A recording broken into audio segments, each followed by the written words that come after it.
मु पर्वतगण आड़े ऊर्ध्व दृष्टि करी केउठारु मोहर साहाय्य आसिब।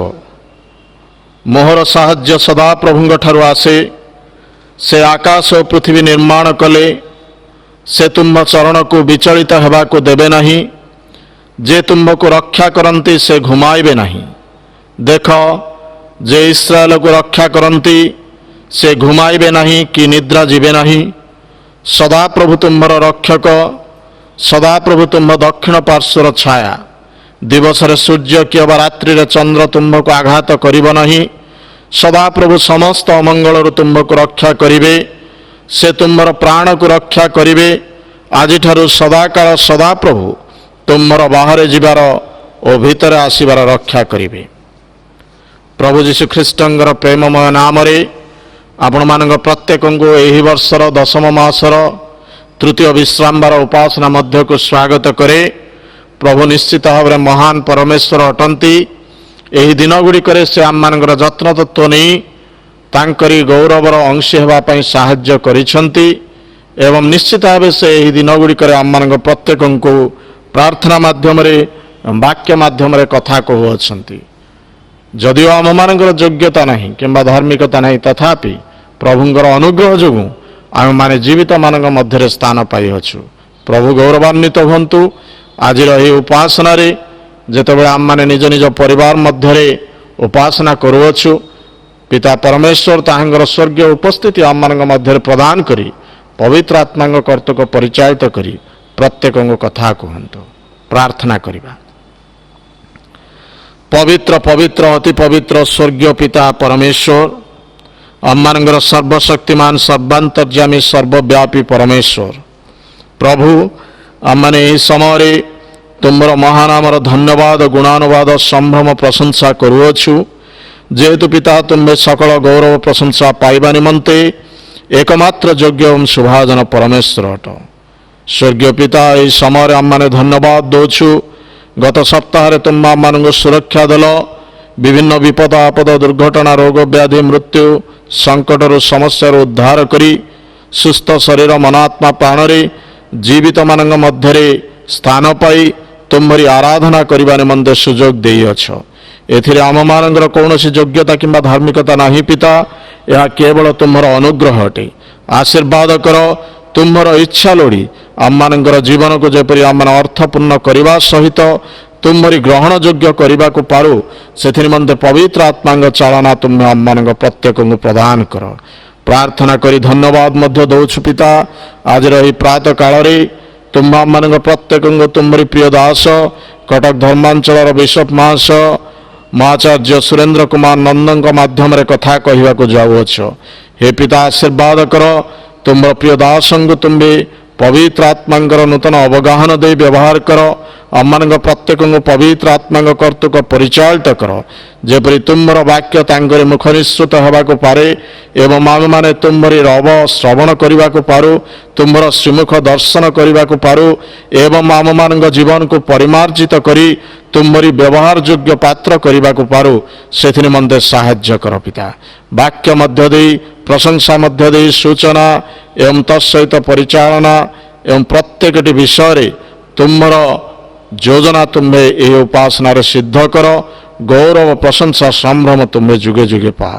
यही समय आम मैंने निज निज को तुम चरण समर्पण करी विशेष करी तुम्हारी प्रिय दासन को तुम्हारे अनुग्रह सिंहासन निकट को आनी पवित्र आत्मा चालना प्रदान कर बोली निवेदन करी यही विनती त्राणकर्ता प्रेममय प्रभु यीशु ख्रीष्टଙ୍କ महनीय नाम मागिलु।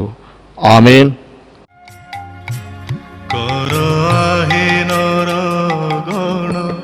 ईश्वरଙ୍କ गुण गान सेहि सर्व सृष्टि कर्ता त्रैलोक्य महाराजन कर हे नर गण सेहि सर्व परित्राता से महामंगल दाता सेहि प्रतिफल दाता कर तांक आराधना कर हे नर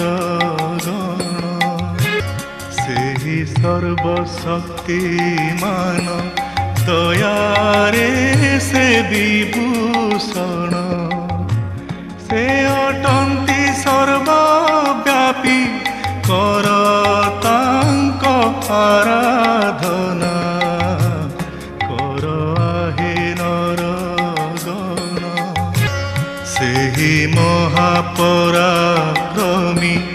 ଅଟନ୍ତି ଜଗତ ସ୍ୱାମୀ ଆମ୍ଭେ ସର୍ବେ ତାଙ୍କ ସୃଷ୍ଟ କର ତାଙ୍କ ଆରାଧନା କର ଆହେ ନରଗଣ ଆହେ ସର୍ବନରଗଣ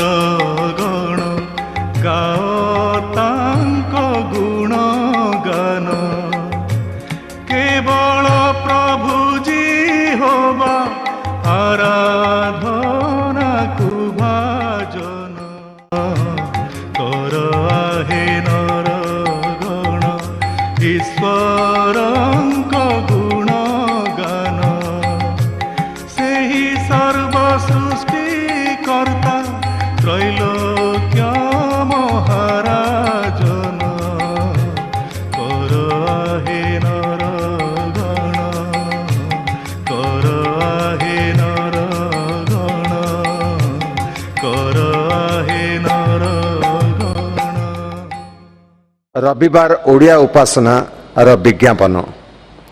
हे मोर पुत्र तुम्हें मोर व्यवस्था पासर नहीं मात्र तुम्हार हृदय मोर आज्ञा सब पालन करू जेहेतु तद्वारा परमायुर दीर्घता और जीवनर वर्ष संख्या और शांति वृद्धि हेब। दया और सत्यता तुमको परित्याग न करू अपना कंठरे उभय को बांध और अपना चित्तरूप पटारे लेखि रख ताहा कले तुम्हें परमेश्वर और मनुष्य दृष्टि रे अनुग्रह और सुविवेचना लाभ करिव। तुम्हें सर्वांतकरण सहित सदाप्रभुठारे विश्वास कर और निज सुविवेचना रे आउजी पड़ नहीं आपणार सबु गति ताहांको स्वीकार कर तारे से तुमर पथ सबु सरल करिवे। आजिर एई ओडिया उपासना रे प्रभुंकर जीवंत वाक्य परिवेशन निमंते मंडली तरफरु कटक धर्मांचलर बिशप महाचार्य सुरेंद्र कुमार नंद को अनुरोध करा जायथिला। से मंडलीर निमंत्रण को सम्मान जणाई आज आम्हानक मध्य प्रभुंक वाक्य अंशी करवा निमंते निजर सदैव स्वीकृति प्रकाश करी अछंती। प्रभु तांको बहुल भाव आशीर्वाद करंतु और तांको वाक्य मध्य दे प्रभु आम्हानक सहित कथा कहतु। प्रभु जो गुरु दायित्व तांको हस्तरे समर्पण करी अछंती ताहा बहन करिया पई ऊर्ध्वरु शक्ति एवं ज्ञान प्रदान करंतु। यह हेउ आम्हानकर प्रार्थना एवं एकांत कामना।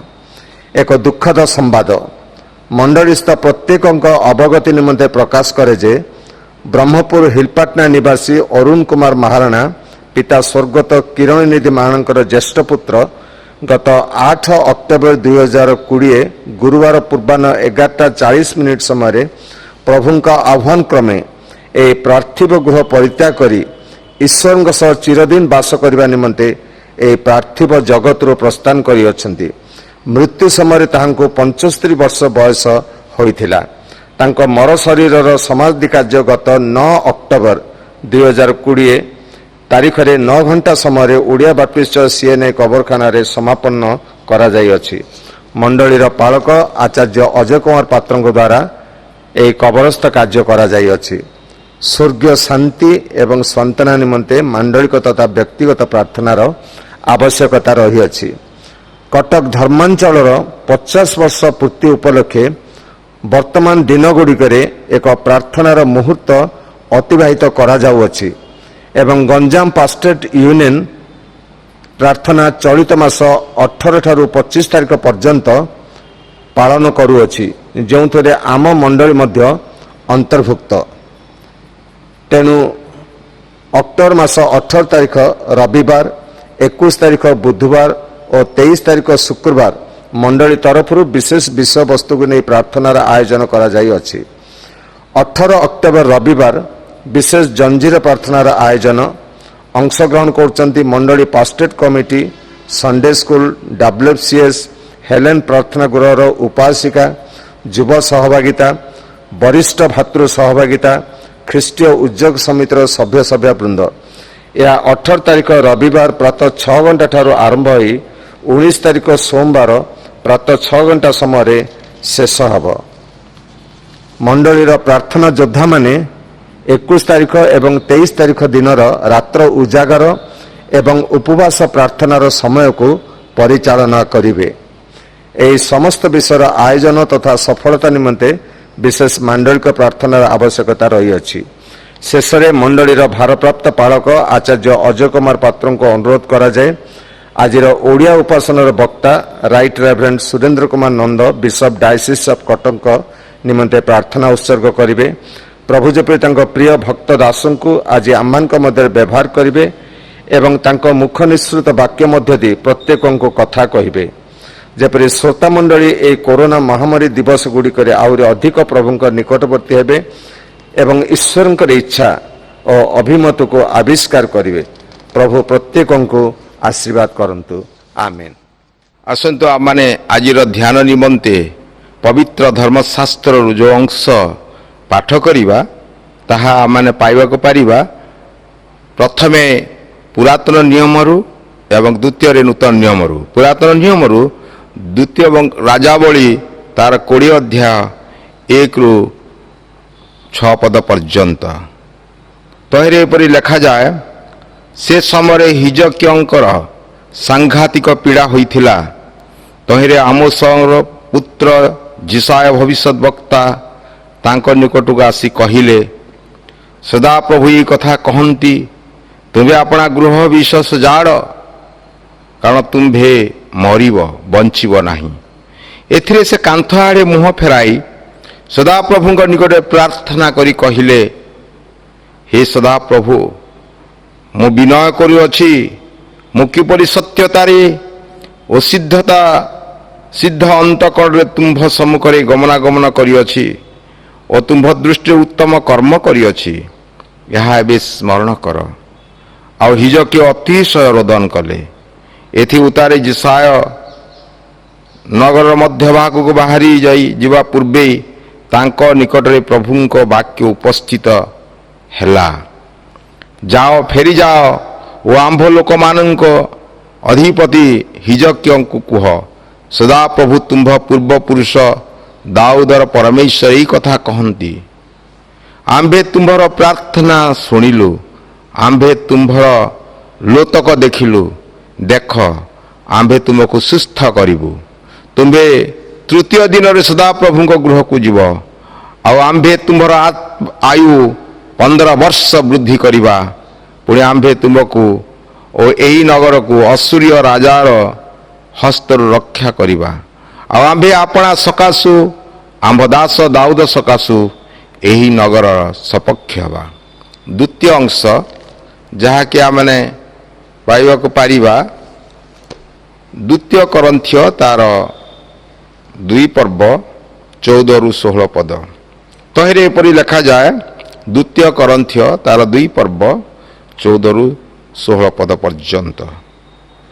କିନ୍ତୁ ଈଶ୍ୱରଙ୍କର ଧନ୍ୟବାଦ ହେଉ, ସେ ସବୁବେଳେ ଆମ୍ଭମାନଙ୍କୁ ଘେନି ଖ୍ରୀଷ୍ଟଙ୍କ ଠାରେ ବିଜୟ ଯାତ୍ରା କରୁଅଛନ୍ତି, ଆଉ ସବୁ ସ୍ଥାନରେ ତାହାଙ୍କ ଜ୍ଞାନ ରୂପ ସୁବାସ ଆମ୍ଭମାନଙ୍କ ଦ୍ୱାରା ପ୍ରକାଶ କରୁଅଛନ୍ତି। କାରଣ ପରିତ୍ରାଣ ପାଉଥିବା ଓ ବିନାଶ ହେଉଥିବା ଲୋକଙ୍କ ମଧ୍ୟରେ ଆମେମାନେ ଈଶ୍ୱରଙ୍କ ଦୃଷ୍ଟିରେ ଖ୍ରୀଷ୍ଟଙ୍କର ସୁଗନ୍ଧ ସ୍ୱରୂପ, ଏକ ପକ୍ଷର ଲୋକଙ୍କ ପ୍ରତି ମୃତ୍ୟୁଦାୟକ ଓ ଅନ୍ୟ ପକ୍ଷର ଲୋକଙ୍କ ପ୍ରତି ଜୀବନଦାୟକ ସୁବାସ ସ୍ୱରୂପ।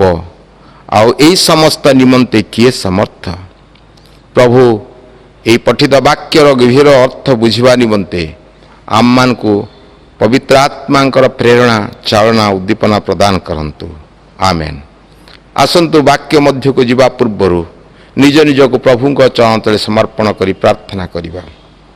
ହେ ପ୍ରଭୁ, ଧନ୍ୟବାଦ ଦେଉଛୁ ଏହି ସୁନ୍ଦର ସମୟ ନିମନ୍ତେ। ଧନ୍ୟବାଦ ଦେଉଛୁ ତୁମେ ଆମମାନଙ୍କୁ ତୁମରି ବାକ୍ୟ ମଧ୍ୟରେ ବୁଝିବା ନିମନ୍ତେ ସୁଯୋଗ ଦେଲ। ହେ ପ୍ରଭୁ, ନିଜ ନିଜ ଜୀବନକୁ ଆତ୍ମସମୀକ୍ଷା କରିବା ନିମନ୍ତେ ପ୍ରଭୁ ପବିତ୍ର ଆତ୍ମାଙ୍କର ଚାଳନା ଦିଅ, ଉଦ୍ଦୀପନା ଦିଅ ଏବଂ ତୁମେ ଗୌରବାନ୍ୱିତ ହୁଅ, ତୁମେ ମହିମାନ୍ୱିତ ହୁଅ। ତୁମରି ବାକ୍ୟ 2 ଧାର ଖड्ग ସଦୃଶ, ତୁମରି ବାକ୍ୟ ଅସ୍ଥି ମଜ୍ଜା ପରିଭେଦକ, ତୁମରି ବାକ୍ୟ ଆମମାନଙ୍କର ହୃଦୟକୁ ପରିବର୍ତ୍ତନ କରିବାର ବାକ୍ୟ। ଦୟାକର ପ୍ରଭୁ ଏବଂ ସମସ୍ତଙ୍କୁ ତୁମେ ଅନୁଗ୍ରହ କର। ଯୀଶୁଙ୍କ ପ୍ରିୟତମ ନାମରେ ଏହି ପ୍ରାର୍ଥନା ଉତ୍ସର୍ଗ କରୁଅଛୁ, ଆମେନ୍। ପ୍ରଭୁଙ୍କ ନାମକୁ ବିଶେଷ ଧନ୍ୟବାଦ ଦିଏ ଯେ ପ୍ରଭୁ ଆମମାନଙ୍କୁ ଏହି ସୁନ୍ଦର ସୁଯୋଗ ଦେଇଛନ୍ତି।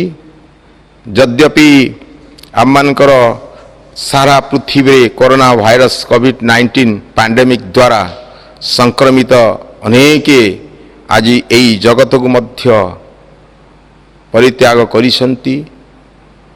ଅନେକ ଆମମାନଙ୍କର ଭାରତବର୍ଷରେ ମଧ୍ୟ ଅନେକ ଆମମାନେ କଷ୍ଟ ପାଇଛୁ, ଅନେକ ଦୁଃଖ ମଧ୍ୟ ଦେଇ ଗତି କରୁଛୁ। ଅନୁଭବ କରୁଛୁ ଯେ ପ୍ରକୃତରେ ପ୍ରଭୁ କିଏ। ଅନୁଭବ କରୁଛୁ ସେ ହିଁ କେବଳ ସୃଷ୍ଟିକର୍ତ୍ତା, ସେ ହିଁ କେବଳ ମୁକ୍ତିଦାତା, ସେ ହିଁ ଉଦ୍ଧାରକର୍ତ୍ତା। ମନୁଷ୍ୟ ଯେତେବେଳେ ନିଜର ଜ୍ଞାନ, ନିଜର ବୁଦ୍ଧି, ନିଜର ଚିନ୍ତା ଉପରେ ଆଉଜି ପଡ଼େ ଏବଂ ଯିଏକି ସୃଷ୍ଟିକର୍ତ୍ତା ତାଙ୍କୁ ଭୁଲିଯାଏ, ସେହି ସମୟରେ ଏକ ପ୍ରକାର ପରୀକ୍ଷା ଆସେ। ସେହି ପରୀକ୍ଷାରେ ବିଜୟ ଲାଭ କରିବାକୁ ପଡ଼େ। ଆଉ ତାହା ବର୍ତ୍ତମାନ ସାରା ପୃଥିବୀକୁ ସେହି ପରୀକ୍ଷାରେ ପକାଯାଇଛି। ଏକ ସାଂଘାତିକ ମହାମାରୀ, ଯେଉଁ ମହାମାରୀ ଦ୍ୱାରା ଆଜି ପୃଥିବୀ ଆତଙ୍କିତ, ଯେଉଁ ପୃଥିବୀ ଦ୍ୱାରା ଆଜି ସମସ୍ତେ ଭୟଗ୍ରସ୍ତ, ଯାହାଦ୍ୱାରା ଆଜି ଆମେ ସମସ୍ତେ ଗିର୍ଜା ମଧ୍ୟ କରିବା ପାଇଁ ଗିର୍ଜାଗୃହରେ ସ୍ଥାନ ମିଳୁନି, ଗିର୍ଜାଗୃହ ବନ୍ଦ ହେଇଛି। ସୋସିଆଲ ଡିଷ୍ଟାନ୍ସିଂ ମେଣ୍ଟେନ୍ କରିବାକୁ ପଡ଼ୁଛି। ଏଭଳି ଏକ ପରିସ୍ଥିତି ଗମ୍ଭୀରତାର ମଧ୍ୟରେ ଆମେ କିଭଳି ଭାବରେ ଈଶ୍ୱରଙ୍କୁ ଅବଲୋକନ କରୁଛୁ, କିଭଳି ଭାବରେ ଈଶ୍ୱରଙ୍କୁ ଦେଖୁଛୁ। ମୁଁ ବିଶେଷ ଭାବରେ ଧନ୍ୟବାଦ ଦିଏ ଯେ ଆଜି ଆମମାନଙ୍କର ଏଇ ଓବିସି ମଣ୍ଡଳୀ, ଓବିସି ସିଏନ୍ଆଇ ବରହମପୁର ମଣ୍ଡଳୀ ମଧ୍ୟ ଦେଇ ପ୍ରଭୁ କିଛି କଥା କହିବା ପାଇଁ, ଉତ୍ସାହିତ କରିବା ପାଇଁ ମୋତେ ସୁଯୋଗ ଦେଇଛନ୍ତି। ମୁଁ ବିଶେଷ ଭାବରେ ଡାଇସିସ୍ ଅଫ୍ କଟକ ପକ୍ଷରୁ ଏବଂ ମୋ ନିଜ ପକ୍ଷରୁ ଆପଣମାନଙ୍କୁ ଶୁଭେଚ୍ଛା ଏବଂ ପ୍ରେମ ନମସ୍କାର ଜଣାଏ। ବନ୍ଧୁଗଣ, ଆଜି ମୁଁ ବିଶେଷ ଭାବରେ ପ୍ରଭୁଙ୍କୁ ଧନ୍ୟବାଦ ଦିଏ ଯେ ପ୍ରଭୁ ଆମମାନଙ୍କୁ ସୁନ୍ଦର ସୁଯୋଗ ଦେଇଛନ୍ତି ଡାଇସିସ୍ର 50 ବର୍ଷ ଜୁବଲି ପାଳନ କରିବା ନିମନ୍ତେ।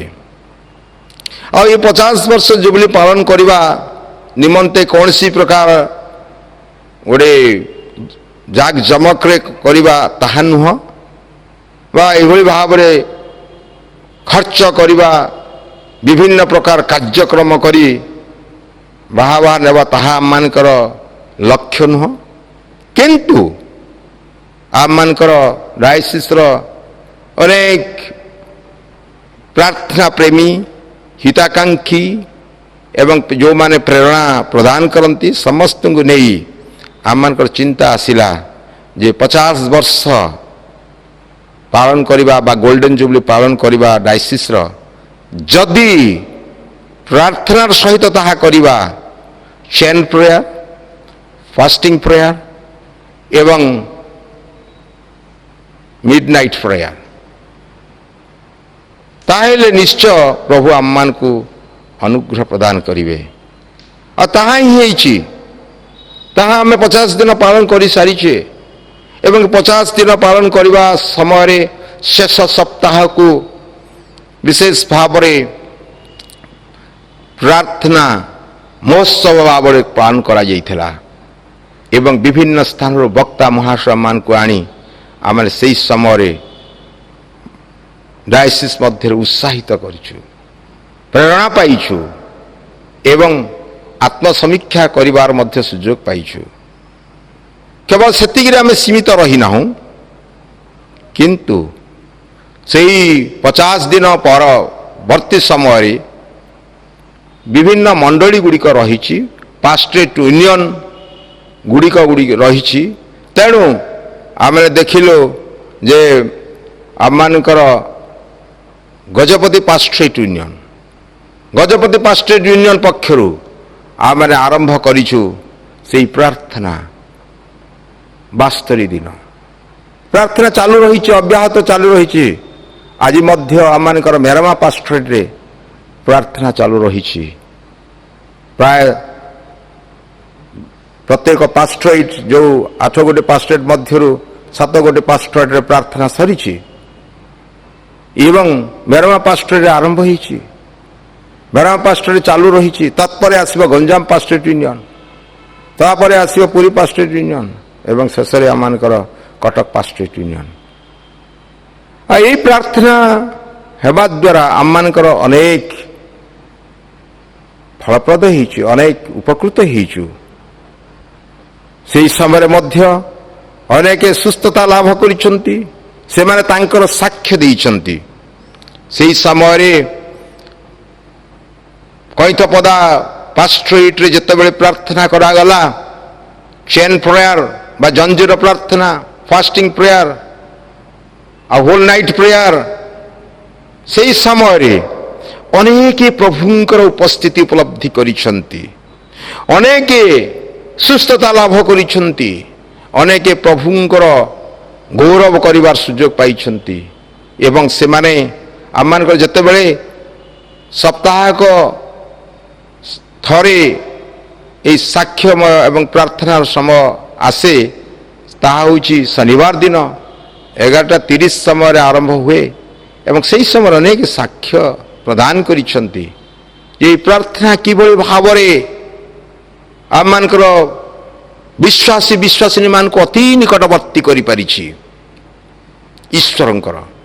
ତତ୍ସଙ୍ଗେ ସଙ୍ଗେ ଅନ୍ୟମାନଙ୍କ ସହିତ ସୁସମ୍ପର୍କ ସ୍ଥାପନ କରିବା, ପ୍ରାର୍ଥନା ମାଧ୍ୟମରେ ପ୍ରଭୁଙ୍କର ଉପସ୍ଥିତି ପାଇବା ସଙ୍ଗେ ସଙ୍ଗେ ରୋଗରୁ ସୁସ୍ଥତା ଲାଭ କରିଛୁ ଏବଂ ଅନେକ ମିରାକଲ୍ସ, ଅଲୌକିକ କାର୍ଯ୍ୟ ହେଇଛି। ଭାଲିଆଗଡ଼ ପାଷ୍ଟରେଟ୍ରେ ମଧ୍ୟ ଗୋଟେ ଦିନ ପ୍ରାର୍ଥନା ଚାଲିଛି, ଅନେକ ଯାଉଛନ୍ତି ସେହି ସ୍ଥାନରେ ଅସୁସ୍ଥ ଅବସ୍ଥାରେ ଥିଲେ ଏବଂ ସେମାନେ ସାକ୍ଷ୍ୟ ଦେଉଛନ୍ତି ଯେତେବେଳେ ପ୍ରାର୍ଥନା କରୁଛନ୍ତି ସେହି ସମୟରେ ସମସ୍ତେ ପ୍ରାୟ ସୁସ୍ଥ ହେଇଯାଇଛନ୍ତି। ଆଜି ସେହି ପ୍ରାର୍ଥନାର ଯେଉଁ ଶକ୍ତି, ପ୍ରାର୍ଥନାରେ ଯେଉଁ ଶାନ୍ତି ଅଛି, ପ୍ରାର୍ଥନାରେ ଯେଉଁ ସୁସ୍ଥତା ଅଛି, ପ୍ରାର୍ଥନାରେ ଯେଉଁ ଭିକ୍ଟୋରୀ ବା ଜୟ ଅଛି, ତାହା ଆମେ ଅନୁଭବ କରିଛୁ। ଏବଂ ସେଥିପାଇଁ ଏହି ପ୍ରାର୍ଥନା ଅବ୍ୟାହତ ଜାରି ରହିଛି।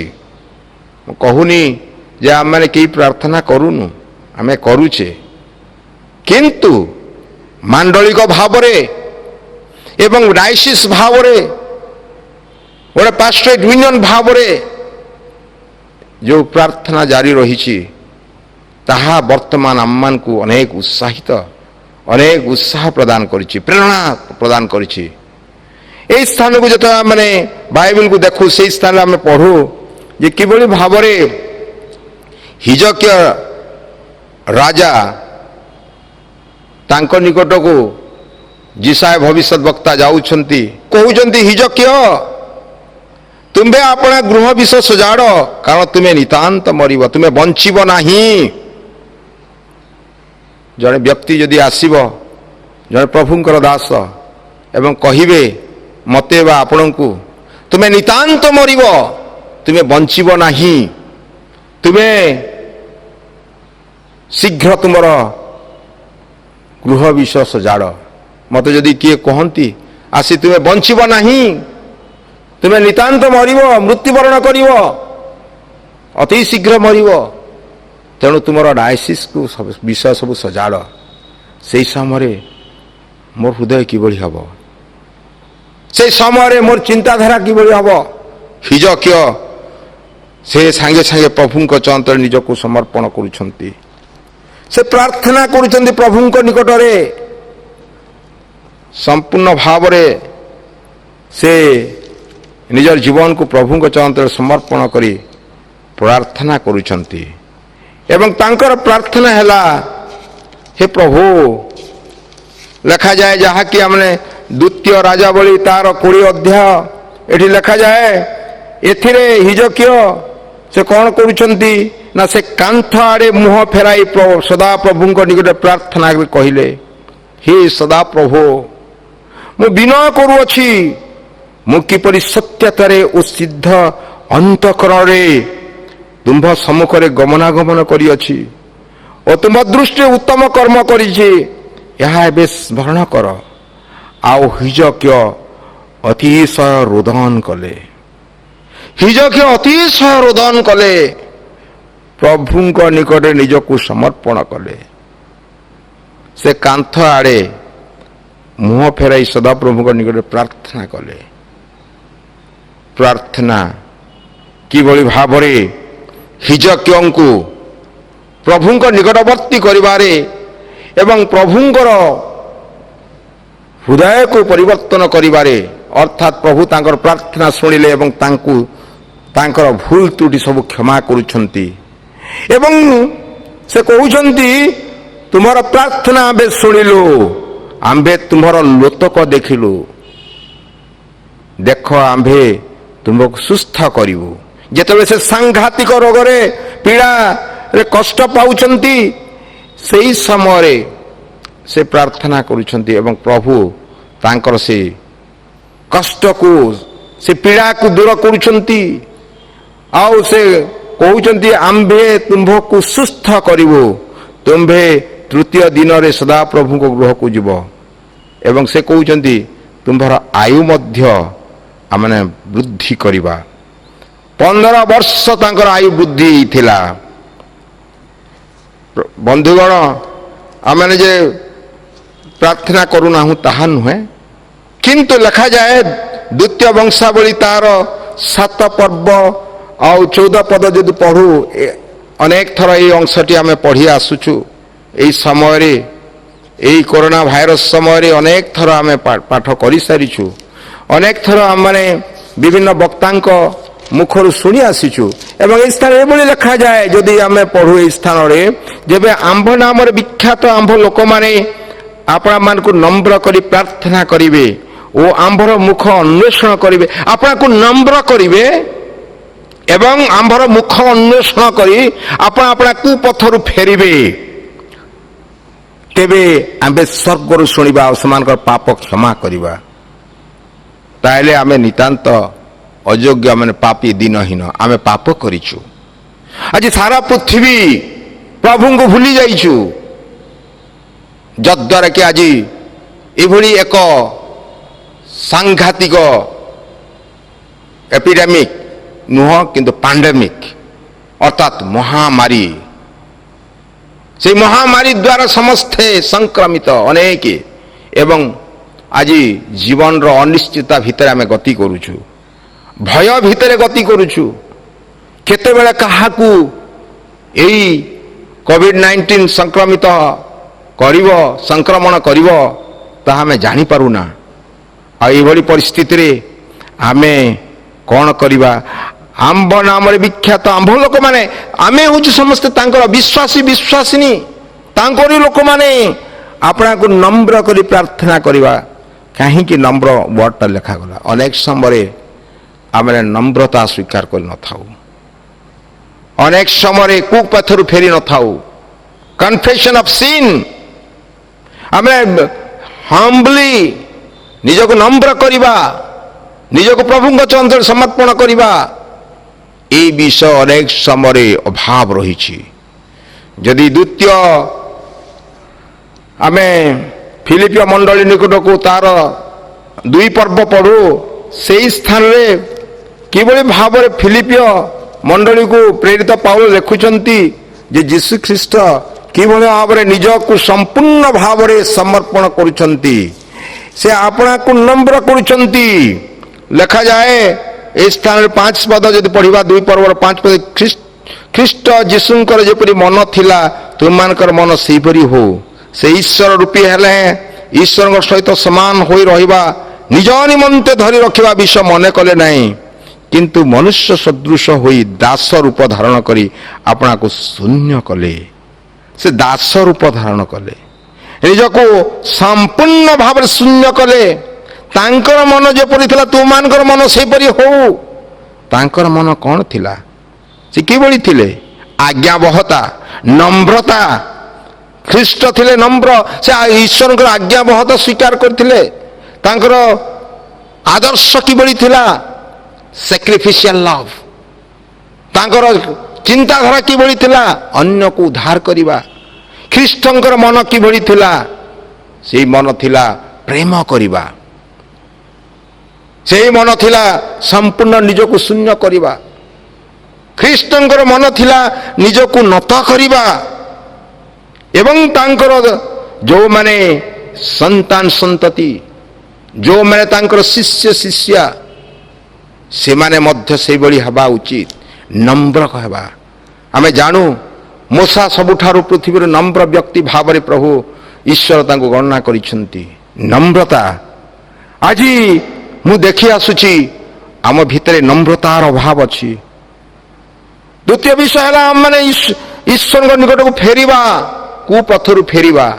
ଅର୍ଥାତ୍ ଏପର୍ଯ୍ୟନ୍ତ ଆମମାନେ ନିଜ ନିଜର ପାପ ସ୍ୱୀକାର କରିପାରିନାହୁଁ, ଏପର୍ଯ୍ୟନ୍ତ ପ୍ରଭୁଙ୍କ ନିକଟକୁ ଫେରି ପାରିନାହୁଁ। ହିଜକିୟା ସେଇଦିନ କହୁଛନ୍ତି, ରୋଦନ କରୁଛନ୍ତି, କ୍ରନ୍ଦନ କରୁଛନ୍ତି, କାରଣ ଏପର୍ଯ୍ୟନ୍ତ ମୁଁ ମୋର ଗୃହ ବିଶ୍ୱାସ ସଜାଡ଼ି ପାରିନାହିଁ। କିନ୍ତୁ ପ୍ରଭୁ ତୁମେ ଦେଖିଛ ମୋର ଅନ୍ତଃକରଣ, ମୋର ଅନ୍ତଃକରଣ କିଭଳି ସିଦ୍ଧତା ତୁମ ନିକଟରେ। ତଥାପି ମଧ୍ୟ ତାଙ୍କ ନାଁରେ ତାଙ୍କ ନିକଟରେ କିଛି ଅଭାବର ପରିଲକ୍ଷିତ ହେଇଥିଲା। ଆଜି ସମସ୍ତେ ପାପ କରିଅଛୁ, ଈଶ୍ୱରଙ୍କର ଗୌରବ ରହିତ ହୋଇଅଛୁ। ଆଜି ଧାର୍ମିକ କେହି ନାହିଁ, ଜଣେ ସୁଦ୍ଧା ନାହିଁ। ଏଭଳି ପରିସ୍ଥିତିରେ ଆମେ କ'ଣ କହିପାରିବା ଆମେ ସିଦ୍ଧତା ଜୀବନ କାଟୁଛୁ? ତାହା କେବେ ହିଁ ନାହିଁ। ତେଣୁ ଏଭଳି ପରିସ୍ଥିତିରେ ଆମେ କିଭଳି ନିଜ ନିଜକୁ ପ୍ରଭୁଙ୍କ ଚନ୍ଦ୍ରରେ ସମର୍ପଣ କରିବା, ଖେଦ କ୍ରନ୍ଦନ କରିବା। ଯେଭଳି ଭାବରେ ହିଜକିୟା ରାଜା କ୍ରନ୍ଦନ କରିଥିଲେ, ସେଇଭଳି ଭାବରେ ନିଜର ସନ୍ତାନ ସନ୍ତତି ମାନଙ୍କ ପାଇଁ, ନିଜର ମଣ୍ଡଳୀ ପାଇଁ ପାଳକ ପ୍ରାର୍ଥନା କରିବେ, ପାଳକ କ୍ରନ୍ଦନ କରିବେ। ଡାଇସିସ୍ ନିମନ୍ତେ ବିଶପ ପ୍ରାର୍ଥନା କରୁଛନ୍ତି, କ୍ରନ୍ଦନ କରୁଛନ୍ତି। ନିଜକୁ ପ୍ରଭୁଙ୍କ ଚନ୍ଦ୍ର ଆଣ୍ଠୁ ବାଣି ପ୍ରାର୍ଥନା କରିବା ସମୟରେ ଅନେକ ବିଷୟ ଗୁଡ଼ିକ ସମାଧାନ ହେବାକୁ ଲାଗିପାରିଛି। ମୁଁ ଅନୁଭବ କରିଛି ପ୍ରାର୍ଥନାରେ ଯେଉଁ ଶକ୍ତି, ଅଲୌକିକ ଶକ୍ତି, ତାହା ମୁଁ ମୋ ଜୀବନରେ ଅନୁଭବ କରି ସାରିଛି। ବିଶେଷ ଭାବରେ ଆମର ଡାଇସିସ୍ର ଯେଉଁ ଷ୍ଟୁଆର୍ଟ ସାଇନ୍ସ ସ୍କୁଲର ସାଇନ୍ସ କଲେଜର ଯେଉଁ ମାଇନରିଟି ଷ୍ଟାଟସ୍ ନିମନ୍ତେ ଆମେ ପ୍ରାର୍ଥନା କଲୁ, ସେହି ସମୟରେ ତାହା ପ୍ରଭୁ କେବଳ ଅନେକଙ୍କୁ ଦିଆଯାଇ ନଥିଲା, ଅନେକଙ୍କୁ ତାଙ୍କର ନାକଚ କରାଯାଇଛି, କିନ୍ତୁ ଆମମାନଙ୍କୁ ଦିଆଯାଇଛି, କ୍ୟାନସେଲ କରାଯାଇଛି ଅନେକଙ୍କୁ, ତାହା ଆମମାନେ ପାଇପାରିଛୁ।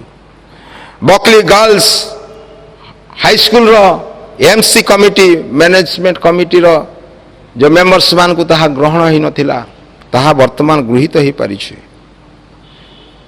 ଆମେ ଜାଣିପାରିଛୁ ଅନେକ ବିଷୟ ଅଛି ଏଭଳି ଭାବରେ ଯେ ମଣ୍ଡଳୀ ଗୁଡ଼ିକ ଅନେକ ସମୟରେ ଈଶ୍ୱରଙ୍କର ଉପସ୍ଥିତି ଉପଲବ୍ଧି କରିପାରିନଥିଲେ, କିନ୍ତୁ ପ୍ରାର୍ଥନା କରିବା ଦ୍ୱାରା ପ୍ରଭୁ ଗୌରବାନ୍ୱିତ ହୁଅନ୍ତୁ, ଅନେକ ପ୍ରଭୁଙ୍କର ଉପସ୍ଥିତି ବୁଝିପାରିଛନ୍ତି, ପବିତ୍ର ଆତ୍ମାଙ୍କର ଚାଳନା ଅନୁଭବ କରିପାରିଛୁ। ମୁଁ ମନେ ପଡ଼ୁଛି ଯେ ଅନେକଙ୍କ ନିମନ୍ତେ ଯେତେବେଳେ ମୁଁ ପ୍ରାର୍ଥନା କରି ଆସିଛି, ସେହି ସମୟରେ ପ୍ରଭୁ ଗୌରବାନ୍ୱିତ ହୁଅନ୍ତୁ, ପ୍ରଭୁ ସେହି ପ୍ରାର୍ଥନାର ଉତ୍ତର ଦେଇଛନ୍ତି। ବର୍ତ୍ତମାନ ଡାଇସିସ୍ର ଯେଉଁ ଆର୍ଥିକ ସଙ୍କଟାପନ୍ନ ପରିସ୍ଥିତି ଆସିଛି, ସେହି ସମୟରେ ପ୍ରାର୍ଥନା ଅବ୍ୟାହତ ରହିଛି ଏବଂ ପ୍ରଭୁ ପ୍ରାର୍ଥନା ଶ୍ରବଣକାରୀ ପରମେଶ୍ୱର, ସେ ନିଶ୍ଚୟ ଆମମାନଙ୍କ ପ୍ରାର୍ଥନା ଶୁଣିବେ। ଅନେକ ଥର ଶୁଣି ଆସିଛନ୍ତି ଏବଂ ଉତ୍ତର ମଧ୍ୟ ଦେଉଛନ୍ତି। ପୁଣି ମଧ୍ୟ ଆମମାନେ ପ୍ରାର୍ଥନା କରିବା ଅବ୍ୟାହତ ରହିବ। ସେହିଦିନ ହାନା କିଭଳି ପ୍ରଭୁଙ୍କ ନିକଟରେ ପ୍ରାର୍ଥନା କରିଥିଲେ ଏବଂ ପ୍ରଭୁ ତାଙ୍କର ପ୍ରାର୍ଥନା ଶୁଣିଲେ। ମୋଶାଙ୍କର ପ୍ରାର୍ଥନାରେ ସେଇ ପିତା ପାଣି ସମ୍ପୂର୍ଣ୍ଣ ଭାବରେ ମିଷ୍ଟତା ଲାଭ କରିଥିଲା, ତିକ୍ତ ପାଣି, ଯାହାକି ଯାତ୍ରା 15 ଅଧ୍ୟାୟ 25 ପଦ ପଢ଼ୁ। ସେହି ସ୍ଥାନରେ ଯେତେବେଳେ ସେ ପ୍ରାର୍ଥନା କରି ମୋଶା ଏକ କାଷ୍ଠ ଦେଖାଇ ଦେଇଲା, ସେହି ସ୍ଥାନରେ ଜଳ ଉପରେ ପକାନ୍ତେ ସେ ତିକ୍ତତା ସମ୍ପୂର୍ଣ୍ଣ ଭାବରେ ପରିବର୍ତ୍ତିତ ହେଲା। ଏକ କାଷ୍ଠ କିଭଳି ଭାବରେ ତିକ୍ତତାକୁ ମିଷ୍ଟତାରେ ପରିଣତ କରେ। ଆଜି ଖ୍ରୀଷ୍ଟଙ୍କର ସେହି କୃଷ ରୂପକ କାଷ୍ଠକୁ ଯେତେବେଳେ ଆମେ ଧାରଣ କରୁ, ଯେତେବେଳେ ସେହି କୃଷରେ ଅଣାଉ, ଆମ ଭିତରେ ଥିବା ତିକ୍ତତା ତାହା ମିଷ୍ଟତାରେ ପରିଣତ ହୁଏ। ଏଲିୟ ଯେତେବେଳେ ପ୍ରାର୍ଥନା କରୁଛନ୍ତି ପ୍ରଥମ ରାଜାବଳୀ ତାର 18 ଅଧ୍ୟାୟ 16 ପଦ ପଢିଲେ ଆମେ ଜାଣୁ ଯେ ସେହି ସ୍ଥାନରେ ବାଲ ଦେବତା ଭବିଷ୍ୟତ ବକ୍ତାଙ୍କର ବିରୁଦ୍ଧରେ ସଦାପ୍ରଭୁ ନିକଟରେ ଏଲିୟ ପ୍ରାର୍ଥନା କଲେ ଏବଂ ମୁଁ ଯେ ତୁମ୍ଭ ବାକ୍ୟ ପ୍ରମାଣେ କାର୍ଯ୍ୟ କରିଅଛି ଏହା ଆଜି ଜଣାଯାଉ ପ୍ରଭୁ ବୋଲି ସେ ପ୍ରାର୍ଥନାରେ ପ୍ରଭୁଙ୍କ ନିକଟରେ ଦାବି କଲେ ଏବଂ ପ୍ରଭୁ ପ୍ରାର୍ଥନା ଶୁଣିଲେ। ସେତେବେଳେ ସଦାପ୍ରଭୁଙ୍କର ଅଗ୍ନି ପତିତ ହୋଇ ହମାର୍ଥକ ବଳି ଓ କାଷ୍ଠ ପଥର ସବୁ ଓ ଧୂଳି ଗ୍ରାସ କରି ଖାଇରେ ଥିବା ଜଳ ଚାଟି ପକାଇଲା। ପ୍ରଭୁ ପ୍ରାର୍ଥନା ଶୁଣିଲେ, ଏଲିୟଙ୍କର ପ୍ରାର୍ଥନା ଶୁଣିଲେ, ହିଜକିୟଙ୍କର ପ୍ରାର୍ଥନା ଶୁଣିଲେ, ପ୍ରଭୁ ଏଷ୍ଟର ରାଣୀଙ୍କର ମଧ୍ୟ ପ୍ରାର୍ଥନା ଶୁଣିଲେ ଏବଂ ଯହୂଦା ଜାତିକୁ କିଭଳି ଭାବରେ ରକ୍ଷା କରିଛନ୍ତି ଏବଂ ଈଶ୍ୱର ଜୀବିତ ଏହା ସେ ଅନ୍ୟମାନଙ୍କ ନିକଟରେ ଜଣାଇ ଦେଇଛନ୍ତି ଏବଂ ଜେରୁସାଲେମ ପ୍ରାଚୀର ଭଗ୍ନ ପ୍ରାଚୀର ଓ ଦ୍ୱାର ସବୁକୁ ଯେଉଁ ଅଗ୍ନିରେ ଦଗ୍ଧ ହୋଇଥିଲା ତାହାକୁ ସେ ନିର୍ମାଣ କରିବା ପାଇଁ ଯାଉଛନ୍ତି। ତା ପୂର୍ବରୁ ସେ ପ୍ରଭୁଙ୍କ ନିକଟରେ ପ୍ରାର୍ଥନା କଲେ ଏବଂ ସେ ପ୍ରାର୍ଥନା କରି ଆଗେ ପ୍ରାର୍ଥନା କଲେ, ତାପରେ ବାକ୍ୟ ରୂପ ଖଡ୍ଗରେ ହାତ ଧରି ପ୍ରାଚୀର ନିର୍ମାଣ କରିବାରେ ସକ୍ଷମ ହୋଇପାରିଥିଲେ। ନେହେମିୟା 2 ପର୍ବ 18 ପଦରେ ଲେଖା ଅଛି, ଆସ ଆମେମାନେ ଉଠି ନିର୍ମାଣ କରିବା। ସଦାପ୍ରଭୁ ସେତେବେଳେ ତାଙ୍କ ଲୋକମାନଙ୍କୁ ଉତ୍ତମ କାର୍ଯ୍ୟ ନିମନ୍ତେ ସାହାଯ୍ୟର ହାତ ବଢ଼େଇଥାନ୍ତି। ନେହେମିୟା ଯେତେବେଳେ ନିର୍ମାଣ କରୁଛନ୍ତି ଈଶ୍ୱର ତାଙ୍କ ସହିତ ଅଛନ୍ତି, ସାହାଯ୍ୟର ହସ୍ତ ପ୍ରସାର କରୁଛନ୍ତି। ଆଜି ଯେତେବେଳେ ଆମେ ଉତ୍ତମ କାର୍ଯ୍ୟ କରୁ, ପ୍ରଭୁଙ୍କର ସେବା କାର୍ଯ୍ୟ କରୁ, ପ୍ରଭୁଙ୍କର ମନ୍ଦିର ନିର୍ମାଣ କରୁ, ଯେଉଁ ଭଗ୍ନ ଅବସ୍ଥା ଥିବ ତାହାକୁ ଯଦି ଆମେ ପୁନର୍ନିର୍ମାଣ କରୁ ତାହେଲେ ପ୍ରଭୁ ସବୁ ବିଷୟ ପ୍ରଦାନ କରନ୍ତି। ଆର୍ଥିକ ସଚ୍ଛଳତା ଆମମାନଙ୍କର ଆର୍ଥିକ ସହାୟତା ଦିଅନ୍ତି, ଲୋକବଳ ଦିଅନ୍ତି ଏବଂ ସେ ମନୋବଳ ଦିଅନ୍ତି, ଶକ୍ତିଯୁକ୍ତ କରନ୍ତି ଏବଂ ସେ ଆମମାନଙ୍କୁ ଉତ୍ସାହିତ କରିଥାନ୍ତି।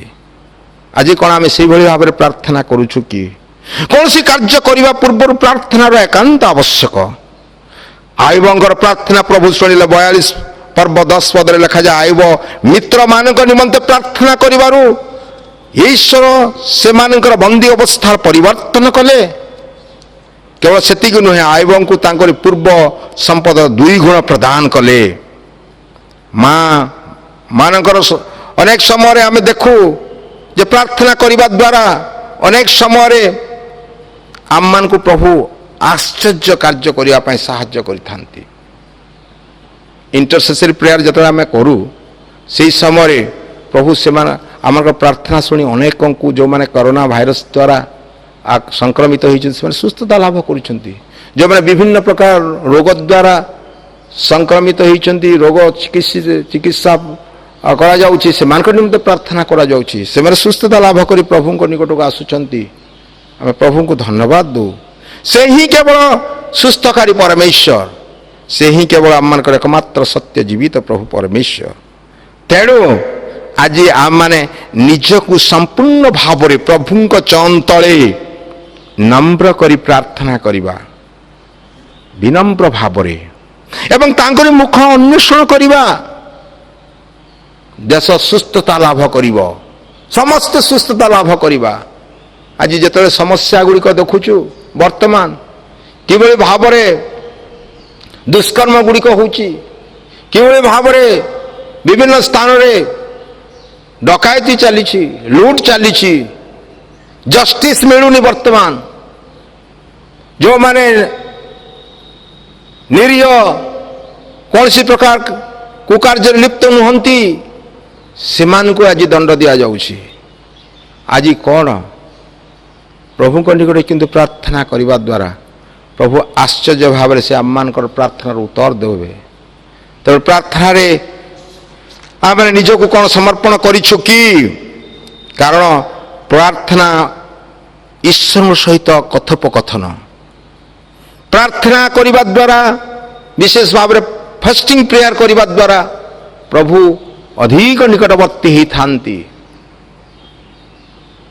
अर्थात निजको किछि समय समस्त जागतिकता को दूर कर देई प्रभुंक निकट को आसी प्रभुंकर शरणागत हेबा अवश्य खाद्यपेयरू निजको पृथक करिबा निजको पवित्रीकृत करिबा एवं संपूर्ण भाव रे ईश्वर सहित संकलन होई ईश्वर सहित कथोपकथन करिबा ईश्वर से आममानकर बंधु तांको सहित आलाप करिबा सेही समय आममानको मिली थाए एवं सेही समय रे आमार तांको अनुरोध करि थाउ प्रभुंक निकट रे अति लंबा प्रार्थना करिबा ताहा नुह किंतु प्रार्थना यद्यपि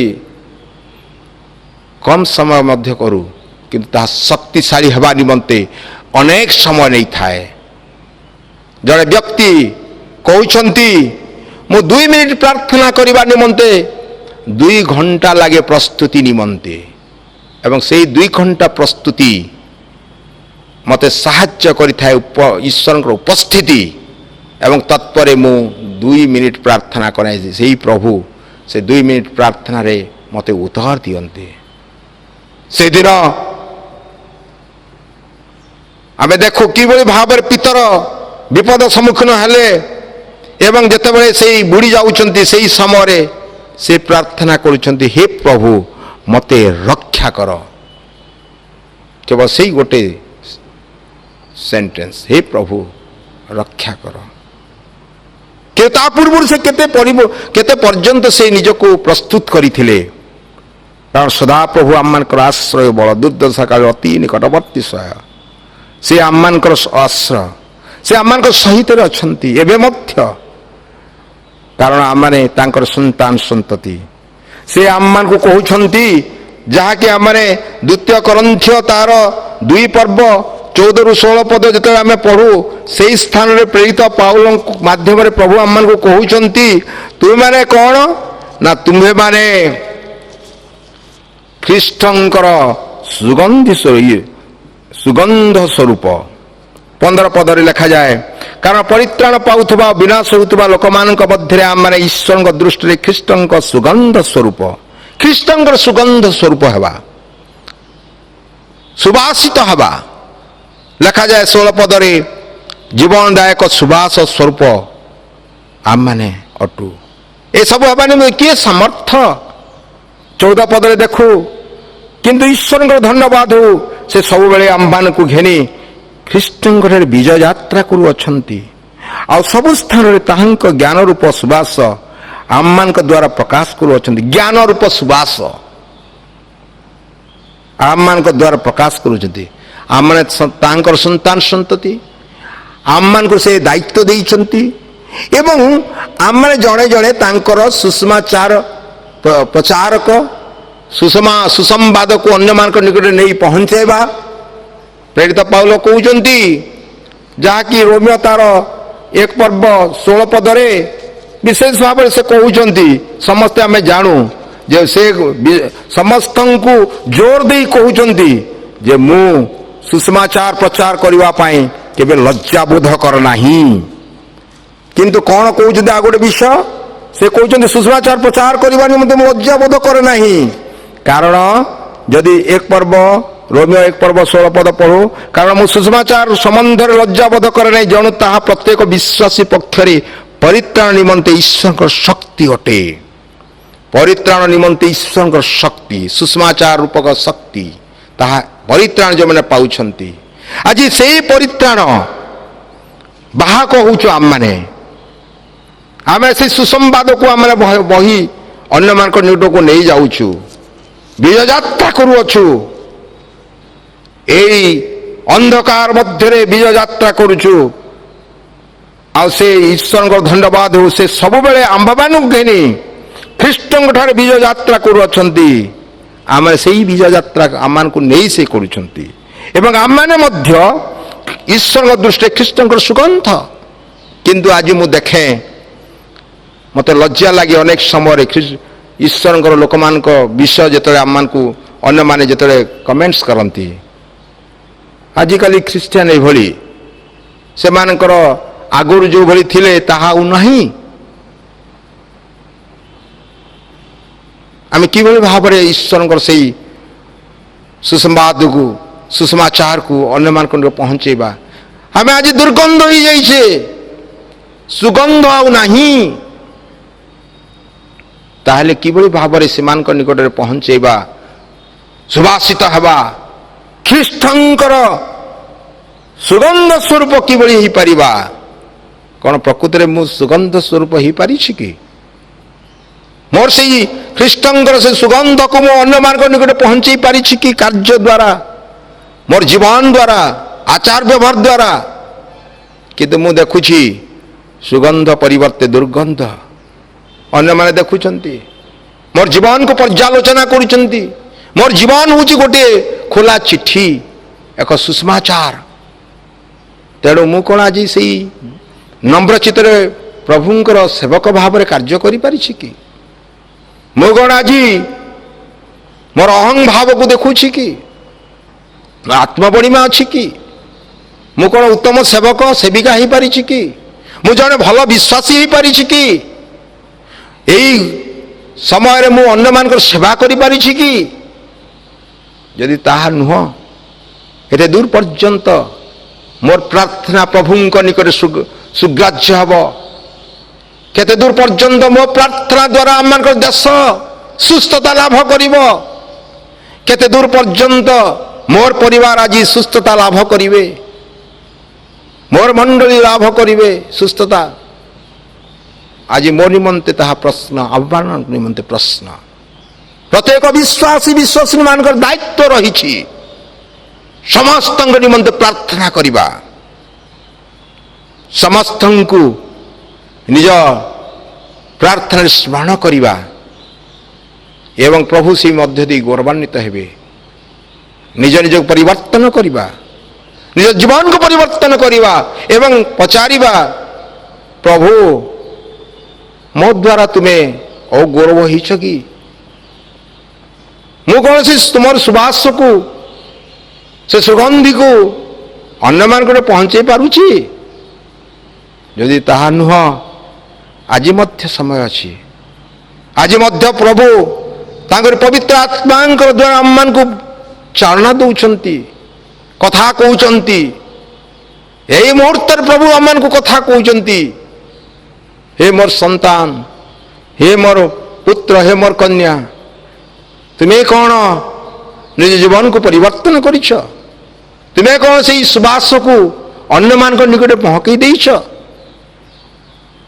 से दिन हिजकिया निज को परिवर्तन करथिले से दिन मोसांगर प्रार्थना परिवर्तन कर देइथिला तिक्त पानी को मिष्टता भाव से दिन एलियंकर प्रार्थना सत्य जीवित प्रभु को जड़े दे पारिथिला से दिन हिजकिया प्रार्थना तांकर जीवन को आहुरी 15 वर्ष पर्यंत वृद्धि लाभ करथिला नेमियांकर प्रार्थना एक प्राचीर अति अल्प दिन में पुनर्निर्माण करि पारिथिले आईबंकर प्रार्थना कर्नेलियों प्रार्थना मध्य किभली भाव में आमे देखु जे तांक गृह रे प्रत्येक परिवर्तित होते आज कौन प्रभु आम मान को कौन कर निकटवर्ती करें ना निश्चय से करिवार समर्थ परमेश्वर निश्चय से आम मान को उत्साहित करिसंती प्रेरणा देइसंती हे मोर संतान संतति अपना नम्र करी प्रार्थना करिबा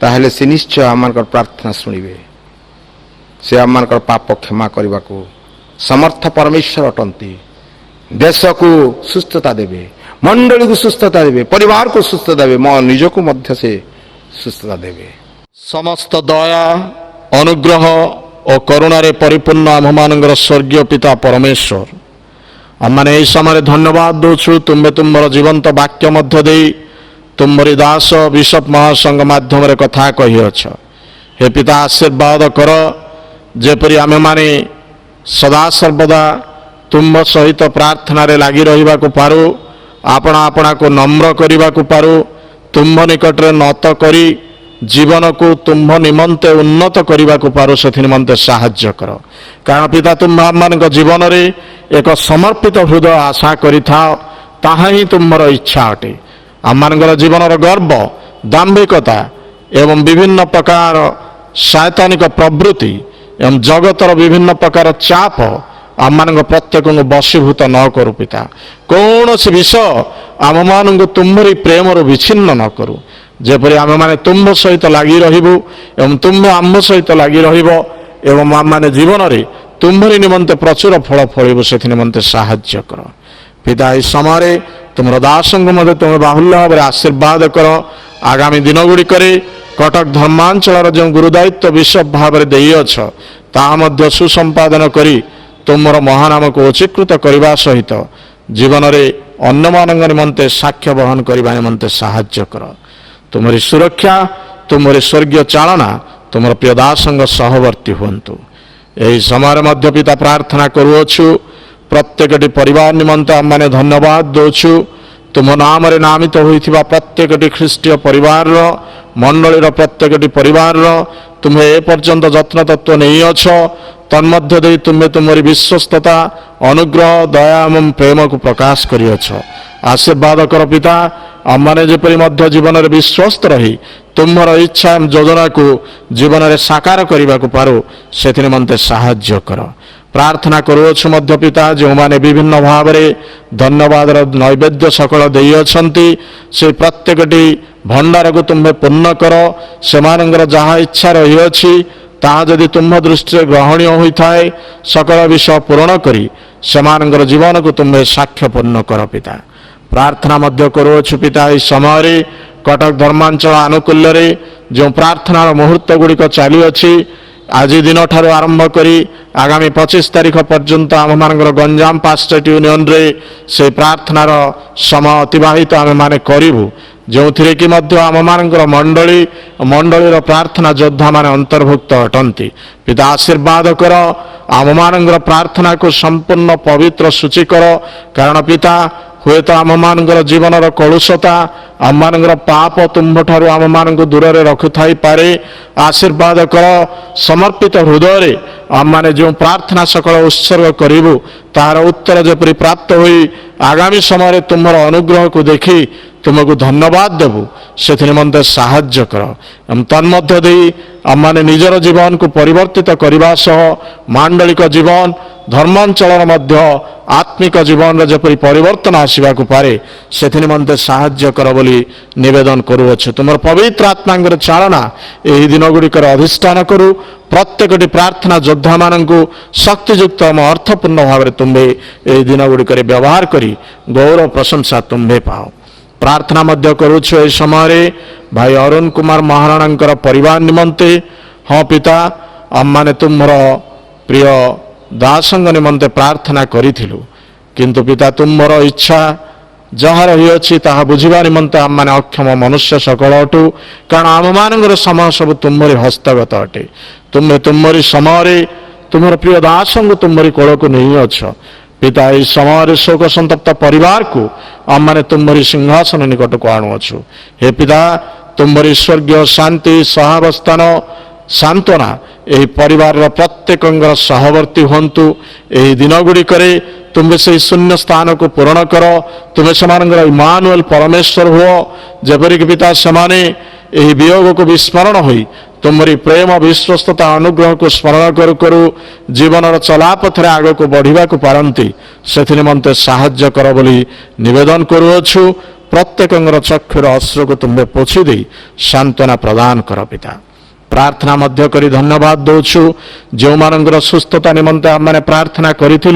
तुम्हें से सुस्थता आड़ को नेउछ तेणु धन्यवाद दौछु एवं आम मानकर तन्मध्य दे जो विश्वास और भरोसा तुम आम मान जीवन में जन्माई अछ से ही भरोसा आम मैंने पुनर्बार जो मैंने आम मान तालिकाभुक्त जो मैंने तालिकार नहांती प्रत्येक तुम्हारी अनुग्रह सिंहासन निकट को आणुअछु पिता आज जो भाई भौणी मैंने असुस्थता मध्य दे गति करुअछंती दुरारोग्य व्याधि मध्य दे गति करुअछंती सज्जागत अटंती समस्त तुम निकट को आणुछु प्रार्थना करुअछु आचार्य दिगंबर नायक निमंते आचार्य अनिश्चित नायक निमंते भौणी संध्याराणी जेना भाई धीरेन कुमार महाराणा भाई चंचल नायक भाई तरुण कुमार पाणी एवं तांकरी सहधर्मिणी एवं तांकरी संतान ଏବଂ ତତ୍ସହିତ ମଧ୍ୟ ଭାଇ ସୁରେଶ ସାମୁଏଲ ତାଙ୍କରି ପରିବାର, ଭାଇ ଭଉଣୀ ମେରି ପାତ୍ର, ଭାଇ ଶଶିଭୂଷଣ ମହାପାତ୍ର, ଆହୁରି ଅନେକ ଅଛନ୍ତି ପିତା।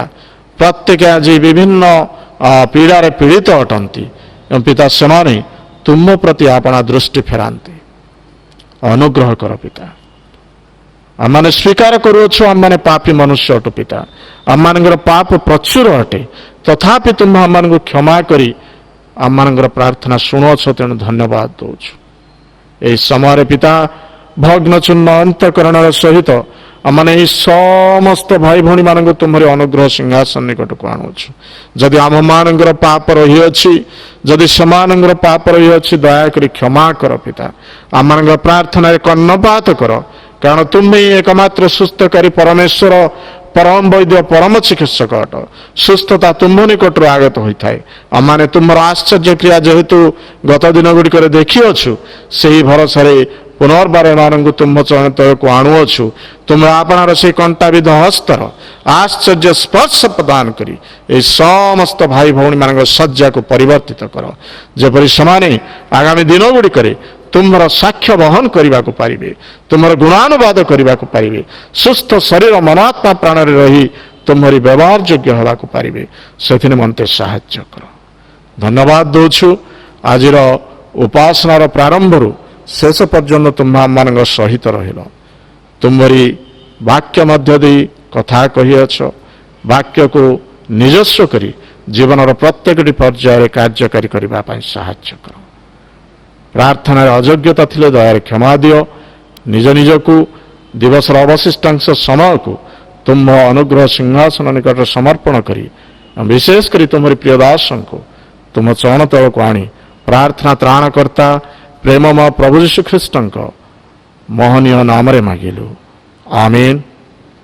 ଏଥିରେ ପିତା ଈଶ୍ୱରଙ୍କର ପ୍ରେମ, ପୁତ୍ର ପ୍ରଭୁ ଯୀଶୁଖ୍ରୀଷ୍ଟଙ୍କ ଅନୁଗ୍ରହ, ପବିତ୍ର ଆତ୍ମାଙ୍କର ଶାନ୍ତି, ଶକ୍ତି, ସହଭାଗିତା, ଚେତନା, ଉଦ୍ଦୀପନା, ପ୍ରେରଣା ଏତେବେଳେ ପୁଣି ଜୀବନର ଶେଷ ପର୍ଯ୍ୟନ୍ତ ଆମ ପ୍ରତ୍ୟେକଙ୍କୁ ସଦା ସର୍ବଦା ଆଶୀର୍ବାଦ କରନ୍ତୁ, ଆମେନ୍।